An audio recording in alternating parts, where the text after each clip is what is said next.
tax strategist, and I've been in the finance industry for over 18 years.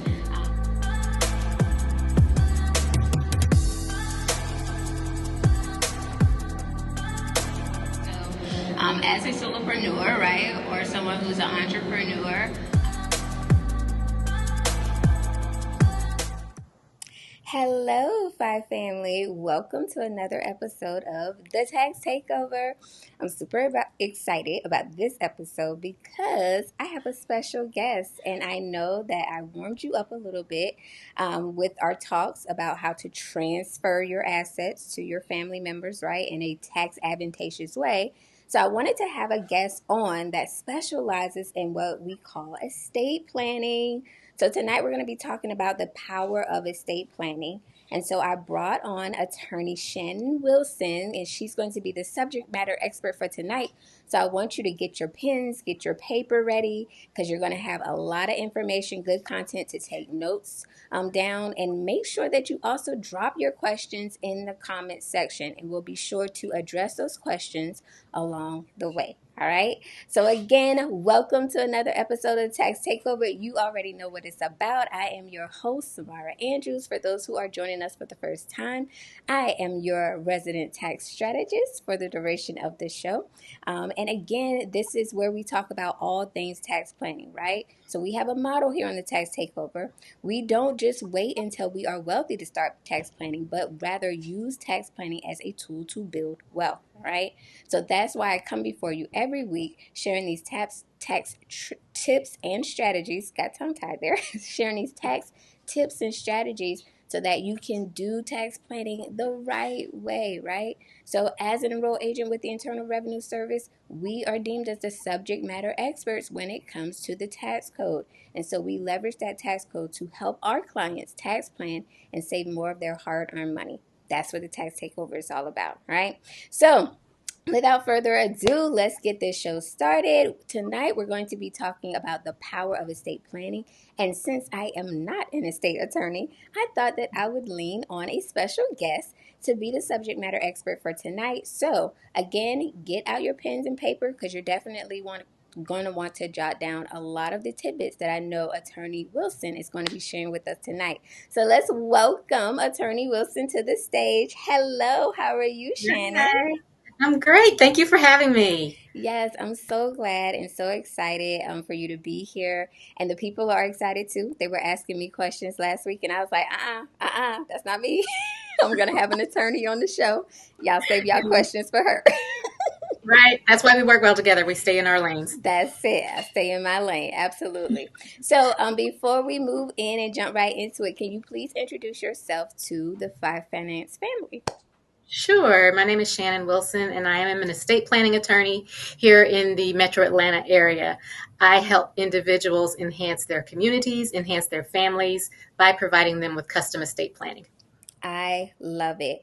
And funny story, Five Finance family, how we met is I have a client, and Shannon was introduced to me through one of our clients, right? So we have a mutual client that we Mutual. share. Right. So absolutely, I stay in my lane. That's why you are here, Shannon. And the people want to understand what estate planning is. So if you can please explain to us what estate planning is and why it is important.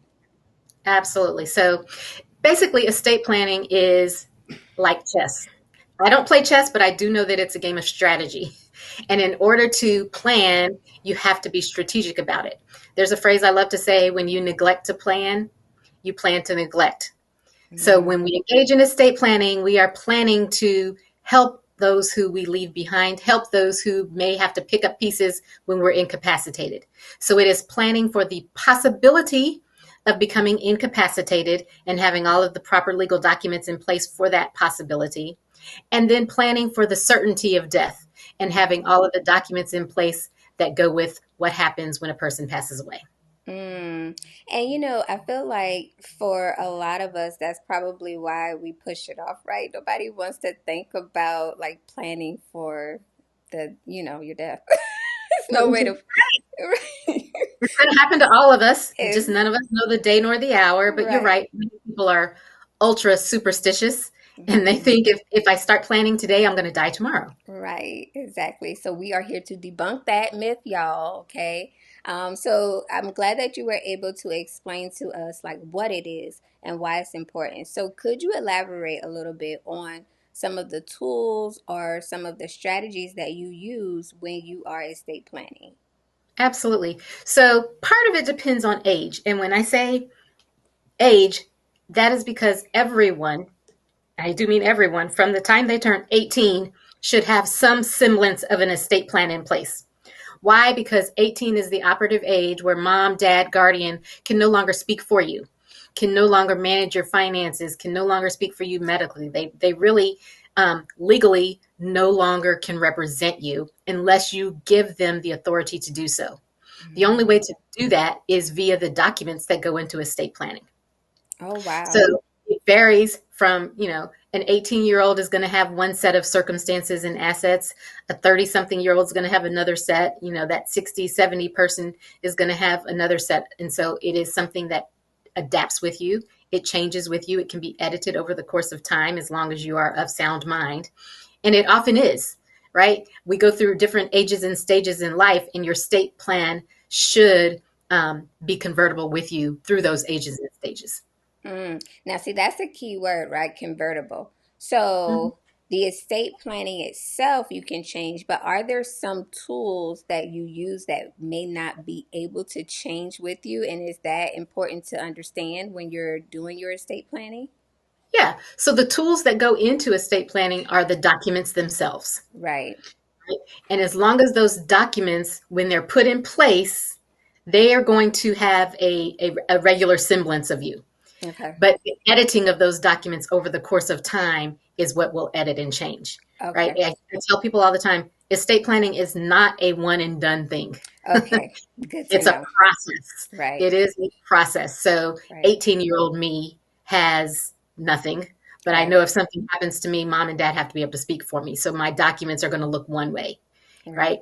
right? 25-year-old me who may be a newlywed has documents, the same documents, but now they've been adjusted a little bit because there's another person to account for, or there's another entity, right? Right. 38-year-old me that's had three jobs and have built assets may have a whole different plan in place, but the base documents will already be there. I just will be editing and updating them as I transition through life. Gotcha. And so some of those documents, for instance, things like a trust, right? I'm assuming can be a part of estate planning. What about like wills or life insurance? Are any of those documents included in estate planning? Absolutely. So Okay. the three main documents that everyone should have are one, a power of attorney. Okay. And the power of attorney is the document that allows you to say, if something happens to me and I become incapacitated or I'm not available, this is who speaks for me financially and legally, Okay. right? The second document that everybody should have in their estate plan from the time they turn 18 is a healthcare document. And this is usually a 3 or 4 part document that allows you to say, if something happens to me and I cannot speak for myself uh, physically or medically, this is who speaks for me, and this is how I would speak for myself if I were able to. Things like I want to do not resuscitate, or no blood transfusions for me. Things like that go into that document. Okay. The third document that everybody should have in place is a last will and testament. Most people call this a will, right? And this is the document that gives you the opportunity to say publicly, this is what all I have, and this is what I want to happen with everything that I have while I'm living. So that's the document when a person dies that the state basically is looking for to see, okay, what happens with the car and what happens with all the shoes and the clothes and the handbags and what happens with the artwork and, oh, what happens with that real property, which is houses and land, and Right. what happens with that business, right? Estate planning takes on a whole other animal when somebody is a business owner. And so all of that goes in the will. Wow. Now, for some people, they have assets that need to be protected and can only be properly transferred outside of a will via another tool that doesn't apply to everyone. Everyone doesn't need this, but some people also need a trust. Mm-hmm. All Mm-hmm. right. And so you should never have a trust with no will. But Okay. you can have a will with no trust, right? So the three documents I just said, the power of attorney, the healthcare, and the will are the three main documents. But some people also can benefit from the beauty and the planning tools associated with the trust. So I'm glad you mentioned the trust because that is something that I'm passionate about because of the tax benefits that you get with establishing a trust, right? Because Right. a trust is not taxed in the same way, y'all, as ordinary income, okay? And only the income that is earned in that trust, right, is what's going to be taxed, or when the distributions are made to the beneficiaries. But again, not in the same tax brackets as your ordinary income would be. So that's a little bit of tax planning for you, right? So I'm Right. glad that you squeezed that in, Shannon, because that is the power of a trust. And I'm glad you're saying that you can have a will, right, without the trust. But if you had the trust, you might want to make sure you have the will. Right. Because otherwise, you just have an expensive piece of paper that says you have a trust, Right. and probate will like come rushing in if you don't have the will. So the will is actually the main document in estate planning. The trust is, I like to think about it kind of like the icing on the cupcake. Ah, that's good. That's good. So that's a way to look at it, everyone. All right. Your trust is your icing on the cupcake because it definitely has some sweet benefits. It does. It does. For And like sure. I said, everyone doesn't like cupcakes. Right. Everyone doesn't need a trust. That's just a fact. Now let's talk about, you mentioned something about probate, right? Yeah. So I know that I've heard horror stories, and I've even had clients come to me where we had to prepare the tax return for their estate, um, but they had probate like fees and stuff like that too that it had to pass through first because they didn't have things properly structured. So when you are estate planning, is that a way to like negate probate at some time, or like to eliminate how long the estate can get held up in probate? Does any of that happen through estate planning? It does, and it can. So probate is an animal all by itself. Mm-hmm. I prefer to do the estate planning end on the front so that people don't get held up and caught up in drug through everything that probate entails. Right? There is one way to do that, and that is to plan strategically. Remember, I said it's like chess. It's a game of strategy. And one strategy that many people implement, and validly so, is they have a trust-based estate plan. So they Mm-hmm. have the power of attorney for while they're living. They have the health care for while they're living. Then they have the will for once they pass away. But the will, instead of outlining everything that they have in the will for the whole world to see, because the will is a public document once somebody passes away, and it is in probate, right? And probate is the court, by the way. Right. Uh, Instead of outlining that for the whole world to see, because most people live their lives privately while they're living, now the will simply says, I leave everything in my trust. So Mm. when that will gets to probate court, all they see is that you have a trust, but they don't know what all you have. They don't know what assets are there, Love and they that. don't know what's in the trust. The trust is a private document, a private tool that you can distribute everything in a ways that you cannot do in just a will. Now that is key, right? So I hope y'all heard that. So there is importance in having a trust. And Shannon, you help do that process too, right? Absolutely. Okay, Absolutely. perfect, y'all. All right, cool. So hope y'all taking notes. All right, Shannon. So Mhm. another follow-up question: when meeting with a potential client, right? Like, how do you determine which documents need to be used? What's going to be most beneficial for that client? Yeah. So basically, I look at the client as a whole. I Mm-hmm. look at their goals. I look at their family structure. I look at what assets they have. I look at their future. Are you planning on building assets? Are you comfortable where you are? Are you an 18-year-old and you've got a lot of life ahead of you? Are you 78 years old and about to check into personal care facility? What does it look like? Right. All right. And so once we have that good snapshot, then I tell people all the time, it's kind of like a puzzle, right? Everybody has in their minds an image of what they want their legacy to look like. Right. But everybody also has 500 pieces in their life's puzzle. Mm-hmm. They may not know how to take those 500 pieces and put them together in a plan so that that legacy image can come to life. Right. Right? Right. So we think about estate planning as not for necessarily death, but it's also for life, especially the lives of those that we leave behind in Mm-hmm. passing. And so I look at the client, I look at all of that, and then we talk about, okay, well, do they really need a trust? Mm. There's some categories of people that do need a trust, but others can will be sufficient with the will, the power of attorney, and the healthcare document. So, Samara, what are those? Who are those people that would benefit from a trust? Yeah. I have four categories. All right. All right. The first is anyone who owns a business. Business owners should have a trust in place Right. because then we can do what's called business succession planning. And you can say, what happens with that business upon my passing? That's right. Right? Especially because you're in the business and you have alignment with the Secretary of State's office or That's maybe right. some business partners or whatever that looks like. So your estate plan should consider that and make sure all of those documents align. So business owners should absolutely have a trust in addition to the other three documents. Right. Um, Anyone who has real property, which is houses and land, whether it has a mortgage on it or not, should also have a trust.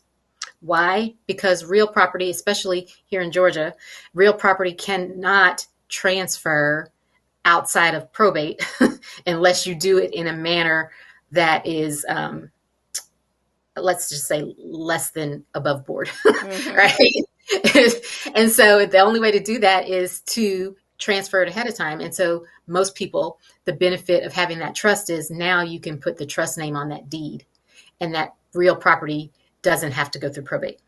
Mm-hmm. Good. And you can dictate and you can plan strategically what you want that property to look like 2, 3, 12 generations from now. Right. The third category of people that should always have a trust are those who have assets that they want to protect, transfer, and or create some sort of generational wealth with. Mm. And Okay. when I say generational wealth, I'm not talking about, it doesn't have to be millions, billions, and trillions. Right. It can be pennies, quarters, and dollars, Mm. right? But as long as you transfer assets into a trust or make the trust the beneficiary on assets that you have in place, like, for instance, you mentioned life insurance, Mm-hmm. right? Life insurance is something that you can have in place outside of probate and you name a beneficiary. Right. But what happens when that beneficiary that you named dies before you? Now you may have been grief stricken and forget to change that beneficiary, and it would have been for nothing. So instead, what we do is we make the trust the beneficiary. And then you say in the trust, pay for my funeral, pay Right. for my house, and then split the rest between my 12 grandchildren. Whatever you want to do, Right. you put that in the trust document. Right. So again, business owners always need a trust. Real property owners, whether it has a mortgage or not, need a trust. The third category was anyone who has assets that they want to distribute in a creative and maybe generational building manner. The fourth category of people I always recommend a trust for is three parts. The first is anyone with minor children. Mm. Plan for minor children, right? Nobody wants to think about passing away while we have minors. However, again, it's Exactly. strategic in planning for them. When you neglect to plan, you plan to neglect. Right. So anyone with minor children should have a trust. Anyone in a blended family should have a trust. Blended families these days are more traditional than traditional families. And that comes with it a whole other level of planning that has to be taken into consideration. Mm. And then the third category of people in that fourth prong is, quite frankly, anyone with an interest in leaving a legacy. Mm. I love it. I love it. And I'm glad that you mentioned that about like who benefits from the trust, right? Because my small business owners, I know y'all are out there, okay? Like, this is where some of us fail, right? Because we build these amazing businesses, and then if we die, they die with us, right? And it could be a very lucrative business that could have been passed on to somebody else, but it just stops with you. And this especially was the case during COVID, right? So unfortunately, I inherited some clients because their accountant passed away, right? And the business just died with the accountant. So it's unfortunate, right? Because There could have been somebody in the family that could have ran that business. That business probably still had assets, right? That business probably Right, still had a right. way of making income still. But again, if you don't have things structured properly, that's where it ends. Your legacy ends. You don't leave a legacy. So I'm so glad that you used those keywords about legacy.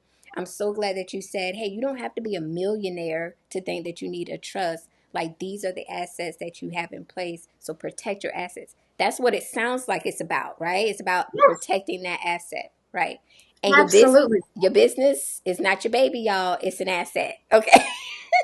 That's right. That's right. And the people often forget about the fact that yeah, that business can be passed on. It can live on, and it's especially critical for people who are in professional industries that require some sort of licensing, like Mm-hmm. accountants and like Mm-hmm. attorneys and like real estate professionals and like insurance professionals. All of those things come with it licensing that has to be in place for that business to move on. So have that succession plan in place. Love it. It allows you to say, if something happens to me, this is who takes over my business, and this is how it will continue. I absolutely love it. Thank you so much for sharing that with us, Shannon. Well, Yeah. great. So then, when should someone consider hiring an estate attorney? Now, I remember you saying like your 18-year-old self versus your 24-year-old self. So when should someone consider hiring an estate attorney, and what are some of the risks of like not hiring? If you can just recap that for us again. Yeah, so I always caution people, please do not let Google be your guide. Why? Because, yeah, there's some fantastic information out there in the World Wide Web, but it's not always valid. Please don't watch a TikTok and think that you have it all figured out, Mhm. right? You get what you pay for, That's one. right. And two, go with somebody who has the information and knows how all of these documents I just talked about, they work together. Right. Right. And you should know they are legal documents. So there are ramifications to not having them in Right. place correctly. Right. So hire a professional who knows what they're doing and knows the ins and outs of the documents, gets to know you and your ins and outs so that your documents can match your life, can Right. facilitate your plan. Right. And so, I love it. and it's not just attorneys, right? I think everyone should have a team in place. I love Samara and it. I have talked about this. That team should be an estate planning attorney, an accountant, maybe an insurance professional, a financial advisor, because it's always our team's job to get you to your destination safely, Yep. right? And when the team is working together collectively for your benefit, yeah, who doesn't want to have a team, That right? part. Hmm. Especially one that's working for you and your benefit and the legacy that you want to leave behind. No, and that's especially important to Five Family. I hope y'all listened, right? So just like people come to me all the time about things that I am not the subject matter expert in, right? But having a team in place, like I try to connect them with the people that I know are experts because I know that these people are rock stars in their field and they're going to do things above board, right? Nothing will be done questionably. So you have to make sure that you have what we call these power players. One of my business besties says she has these power players in her life, and so that's what it is. Like your team is your power player, and you're going to have people in respective areas, and they all should work together. They all should be on the same page, right? Right, Just like when Shannon sets up that trust in your estate plan, guess what? Then the accountant has to make sure that the taxes are filed for the trust, right? If any gains are earned in the trust or if any distributions are made from the trust, guess what? We have to make sure that those beneficiaries are filing their taxes accordingly. So we all work together, y'all. But you have to have a conversation and you have to make sure that we are all on the same page. What I like to do, Shannon, is I usually have a call like with all of us on, like the attorney gets on the phone, I get on the phone so that we all understand the part that each of us has to play. right, Yeah. right. Yeah, I have attorney-client privilege, but for instance, you and I can get on. We talk about if they have a irrevocable trust, especially because gets its own EIN number and it's a standalone That's entity, right. and they do have to file all those separate taxes. Which That's I'm not right. even going to pretend that I can talk about that. That's what you're for, right? Right. But we can talk about that part of it with the client so that they understand, they see that we understand collectively and have their interest in mind. Yep, and I'm glad you said that because I had a client that asked me today, and I was like, "Yeah, you set up, you start doing some estate planning, you may create an entity that's gonna have to file a tax return." So I'm glad you mentioned that about the irrevocable trust because we had a question in last week's live, and he was asking what was the difference between an irrevocable trust and a living trust, and which one was better. Okay, so an irrevocable trust can be a living trust. Oh, okay, But a revocable trust can also be a living trust. okay, So the buzz right now is everybody's talking about revocable living trusts, okay. right? That is the type of trust that has the most flexibility. It's still connected to your name, your social, so it doesn't file its own separate return. It has the most flexibility with regard to moving and changing assets in and out of it. Um, it has the most flexibility with regard to you don't necessarily have to name specific beneficiaries up front, Mm, and you still maintain control of the assets, especially monetary assets that are in that trust. I don't rename assets in the name of trust. I prefer to have clients make the trust the beneficiary because renaming things and retitling things brings with it too many tax consequences. mm-hmm, mm-hmm. Right? Right. And Facts. so we make the trust the beneficiary instead. An irrevocable trust, on the other hand, is one that most people use for long term planning of assets that they own outright. Mm-hmm. So, for instance, that house that has no mortgage on it, that's been in the family for 4 generations, and you want it to stay in the family for 4 more generations, that can go in an irrevocable trust. Right. You relinquish your rights to controlling that property and you're putting that property in that irrevocable trust for future people or named beneficiaries That's right. to have the advantage of. You no longer are reaping the advantage of it. Right. An irrevocable trust also comes with it some protections, for instance, like Medicaid protection. And when people transfer their assets into that irrevocable trust and then 6 years later they apply for Medicaid, it looks like they don't have any assets because the irrevocable trust owns them. Okay. I said Okay. I said I said 6 years later because there's a 60 month or 5 year look back for Medicaid. Oh, So okay. that's why if you move them outside of that, then you're good. But Right. anything within, then the government's going to come back and make you pay those funds back or transfer them back because then it looks like you're hiding. Right. Correct. Right. Right. So an irrevocable trust comes with protections like that as far as Medicaid. But the main difference is irrevocable. You relinquish your rights to the assets and control of the assets, and it gets its own EIN number. Right. Any revenue or income that that irrevocable trust earns now has to, and I may be using the wrong terminology, Samara, but it has to pay, you have to pay taxes on it. That is It's correct. a tax return has to be filed on the trust behalf, not the individual. That is correct. And so that's exactly, I'm so glad you broke that down in the differences because that's exactly what I was talking about early for Finance Family when I was saying that I had to file a tax return for a trust, right? And so it was an irrevocable trust that was created. The beneficiaries were already named. However, when property was sold, it was an old home that was sold. I think the mother had died. I'm not going to get into any of it. But, anyways, it was a property that was sold, right? And so, because the property was sold, there was a gain, y'all. It's a capital gain that the trust earned. And so, according to the IRS, that trust has its own EIN number. It's sort of, think about it like a business, right? Like if you have an EIN number, you're going to be taxed on something. Think about your social security, right? Like that's like our EIN numbers. So that trust had to file a tax return, right? And so explaining to the client, oh yeah, I got to file a tax return. And then your trust has to pay taxes. And then what's left over, then that's what gets distributed to y'all, Right, right? right, Um, right. so it's good that people understand the difference, and I know you're having conversations like that with your clients so that they are 100% aware of like what the implications are, what the responsibility is going to be that resides on who it's ever over the trust, who's managing it. Mhm. But yeah, I love conversations like this so that we can do a deep dive and so that people can really understand like what the different options are. Because when that came out, when he was like living versus irrevocable, I was like, ugh, I don't know. So I'm glad you were able to explain that to us. Thank you so much. Yeah, no problem. And another part of that is you can be crafty in the planning portion, Okay. right?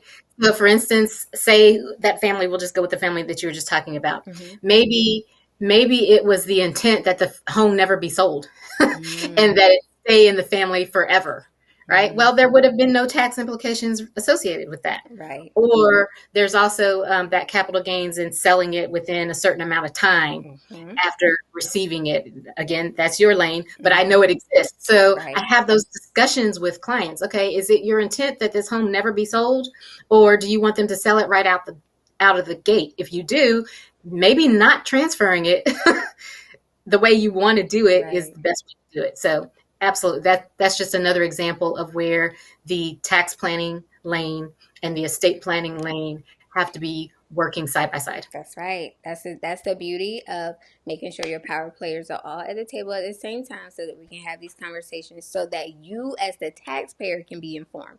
Because that's what it's all about. Making sure you're making informed decisions. But this has been an amazing conversation, Shannon. I'm super, super Yes. stoked and super happy that you were able to come on and share your expertise and just reiterate some of the things that we try to teach here on the Tax Takeover, just about being savvy taxpayers, right? And planning is the key, and I love your model. We're going to make sure that we put that in the comment section. When you neglect to plan, you plan to neglect. There you go, y'all. There you go. So Shannon, please do us a favor and let us know how we can connect with you. Are you on social media? I am on social media, Okay. Legacy Legal ATL on Facebook and Uh-huh. on LinkedIn, and I also have a YouTube page. It's very Oh, minimal, but it is there. You can see some of my client testimonials on there, and a couple of video snippets as well. okay. And so if they want to connect with you personally, in order to do some estate planning, what are the next steps to do that? So when people engage in conversations like this and watch videos like this, and I always like to offer a complimentary consultation. Oh, love So it. anyone watching this is entitled to a complimentary consultation.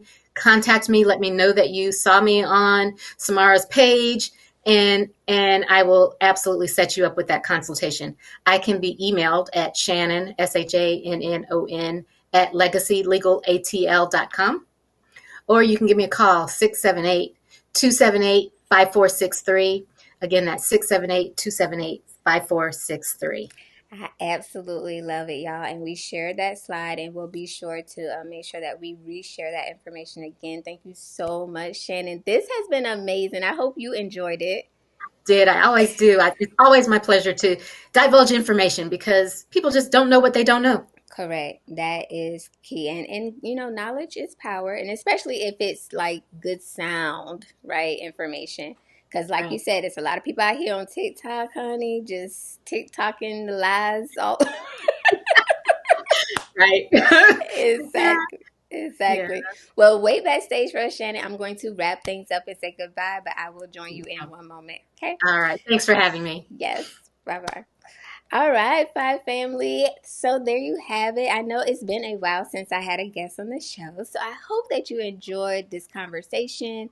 Definitely, Shannon was able to share a lot of vital information for entrepreneurs and individuals as a whole, right? When we talk about estate planning, what it entails. Hopefully, she was able to answer some questions that we had from last week's show as well, right? And make sure, again, hopefully you put some questions in the comment because we were addressing them as they came up, but definitely thank y'all for tuning in for another episode of the Tax Takeover. Again, I want you to have a blessed and prosperous Tuesday evening, and until next time, happy tax planning.